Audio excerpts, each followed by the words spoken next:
Olá pessoal, tudo bem? Vamos ver então os checkmates em um lance do Robert Fischer, grande campeão de xadrez, campeão mundial norte-americano dos anos 70. Bom pessoal, aqui estão as partidas que eu consegui de um banco de dados com todos os jogos dele. Foram apenas 10, como vocês sabem, é difícil que partidas de grandes mestres nesse nível cheguem a checkmate. E nós temos 6 partidas com negras e 4 com brancas. Fischer é muito famoso por ter popularizado defesas como a Siciliana Najdorf, que nós temos vários vídeos no canal, e também a defesa indiana do rei, que é uma defesa também muito boa de jogar, e a Grunfeld, também partidas assim muito dinâmicas, muito legais. Nesses mates aqui do Fischer, nós vamos destacar para vocês a coordenação de peças, como ele fazia, realmente era sensacional de ver. A coordenação de cada peça é incrível, e as casas fracas, as casas de fuga, que o rei do adversário não detinha mais. Pois bem, então pessoal, agora sim, de negras, então vamos inverter o tabuleiro. Negras jogam mate em 1. Você sempre pode dar pausa, depois que eu anunciar o desfecho, você pode pausar, que vai ser a jogada. Então, gente, espero que você tenha visto. Torre F1. Vejam só. Então, as duas colunas aqui para o rei não conseguir fugir, e a torre apoiada pelo bispo. Negras jogam mate em 1, esse é bem tranquilo. Peão avança e promove a dama. Esse não tem muito mistério. Jogada em 66, né, pessoal? Esse adversário aqui merece ser citado. Paul Keres, pessoal. Paul Keres, um dos grandes jogadores, um dos grandes vice-campeões mundiais, digamos assim, que nunca chegaram até a coroa, né? Junto com ele pode ser citado o Vitor Korchnoi também. Então, Paul Keres de branca, Fischer de negras, jogada em 59, pessoal, torneio de candidatos. Negras jogam em mate em 1. Dama E5. Esse padrão aqui, pessoal, é interessante da gente prestar atenção para automatizar, assim, né?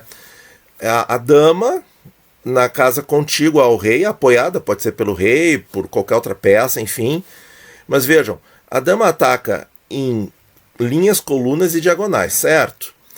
E quando ela está assim, uma casa de distância do rei, e o rei tem duas peças obstruindo nas casas de cor oposta aonde a dama está, você tem essa formação aqui, típica, certo? Isso aqui acontece muito com o rei na casa inicial também, em que ele está cercado por suas próprias peças, e acaba ficando sufocado, porque não tem para onde ir. Então, essas casas aqui que estão ocupadas, pode estar ocupada também por peças nossas protegidas também, né? Esse é um padrão muito recorrente, muito interessante da gente,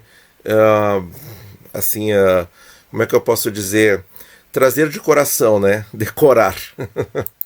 Bom, negras jogam mate em 1. Essa aqui foi uma partida em 77 contra Greenblatt Program.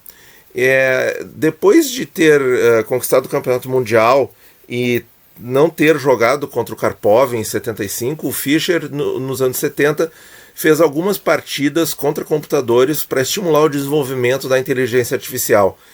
Bom, pessoal, quem acha, né, que foi uma barbada lá em 97, quando o Deep Blue ganhou do Kasparov, ou pega aí o Stockfish na versão 12, vejo que é a versão 12, né? Quer dizer que já tem muito trabalho atrás. Coloca no seu computador e, enfim, né? É um programa que destrói, né? Ele sempre traz lances incríveis. Isso aí não foi fácil da humanidade construir, pessoal. Não foi fácil mesmo. Porque as pesquisas com inteligência artificial no xadrez remontam aos anos 50, já na época do Botvinnik. Então é muita construção, tem muita história nisso. E o Fischer cooperou nisso também no final dos anos 70, depois de ter perdido por WO o título mundial, né? Aqui o lance é dama G2, certo? É uma coordenação que a gente já viu muitas vezes quando o peão acaba tirando casas de fuga do rei adversário. Outra partida contra esse computador, Fischer de negras, mate em 1, dama D1, mate, muito tranquilo também. E essa partida aqui, pessoal, é Donald Byrne versus Robert Fischer. Tá? Nós vamos analisá-la para o canal porque muitos a consideram a partida do século, de tantas táticas e jogadas muito legais que tem. Negras jogam mate em 1, torre C2. Quando eu falei para vocês no começo do vídeo que a gente tem que observar a coordenação de peças do Fischer, o que eu tinha em mente era essa posição final, porque essa posição final é uma das coisas mais extraordinárias que tem no xadrez. Par de bispos, cavalo, olha ali o cavalo tirando as casas brancas do rei, naquele mesmo desenho da dama, né? Vamos ver se a gente mostra esse desenho aqui, né? Vejam como é semelhante, só que nessa partida contra o Byrne é a torre que dá o mate e o cavalo tira as casas, né, que estavam atrás, no caso contra o Paul Keres, e aqui tira as casas laterais. A torre apoiada pelo bispo, o cavalo apoiado pelo outro bispo, olha que coordenação simplesmente linda. E Donald Byrne era um dos... Eu não sei se ele chegou a... Eu acho que ele foi campeão americano, sim, nos anos 50. Essa partida foi jogada em Nova York em 56, pessoal. O xadrez tem disso, né? Tem coisas muito antigas que são eternas, né? São muito legais da gente ver e aprender. Essa aqui, o Robert Fischer já está de brancas, então vamos inverter o tabuleiro. Aí, brancas jogam mate em 1. Foi Fischer contra McCaskey, MC Caskey, é isso mesmo, McCaskey. Tá? Foi uma simultânea em 64, torre E7, checkmate. A gente já viu esse padrão aí em vários mates em 1 aqui no canal. Fischer versus Milan Matulovic, e o Milan Matulovic é um grande mestre famoso. Foi um blitz em 1970. Brancas jogam dama G4, pessoal, olha aí.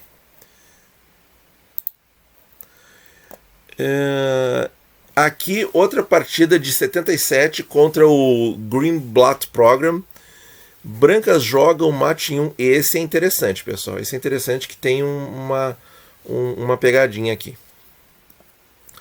Brancas jogam, então, mate em 1. Dama H6, checkmate. Observem, pessoal, quanto à coordenação de peças, né? Sensacional, olha aí, ó. Peão apoiando o cavalo, que tira a casa G8 do rei. A dama, né, dá um raio-x aqui na diagonal H6, F8. Apoiada pelo bispo, né? E a torre, essa torre é vital. Por quê? Porque se ela não existisse aqui, olha só, se a gente tirasse ela do tabuleiro, dama versus dama, por negras, né? A dama negra tomaria a dama branca. E não tem checkmate. Mas por que é o checkmate? Porque a dama negra está cravada. Ela não pode sair da frente do rei, porque liberaria o ataque em raio-x da torre que está em G3. Então, pessoal, posição aí muito bacana também. Esse aqui foi Fischer contra J. Bennett no Campeonato Americano de 1957. Brancas jogam mate em 1. Olha aí, pessoal, espero que você tenha visto. Dama versus F6, olha aí, as duas diagonais e a casa de fuga obstruída pelo próprio peão.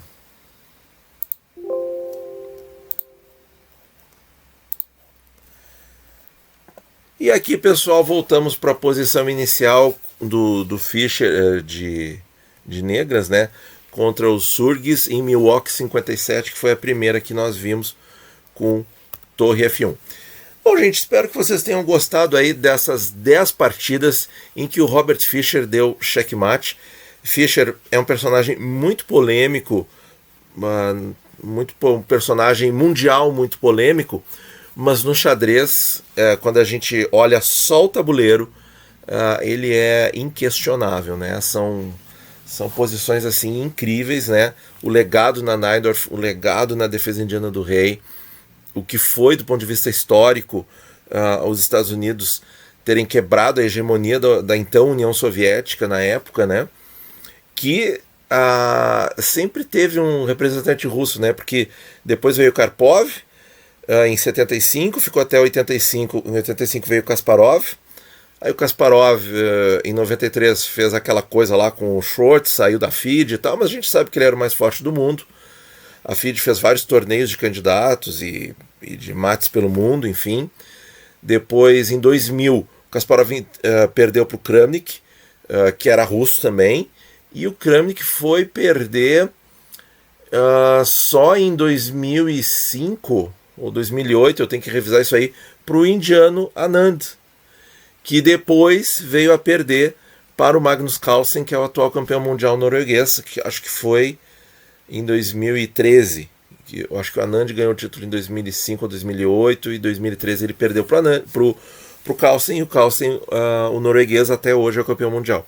Então vejam que, mesmo depois do período da União Soviética, os russos continuaram mantendo a questão da hegemonia do xadrez, que só foi realmente perdida em definitivo no século XXI.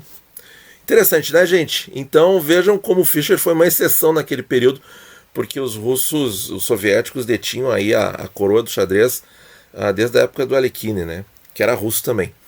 Então tá, pessoal, era isso por hoje. Muito obrigado por ouvir e bons jogos a todos.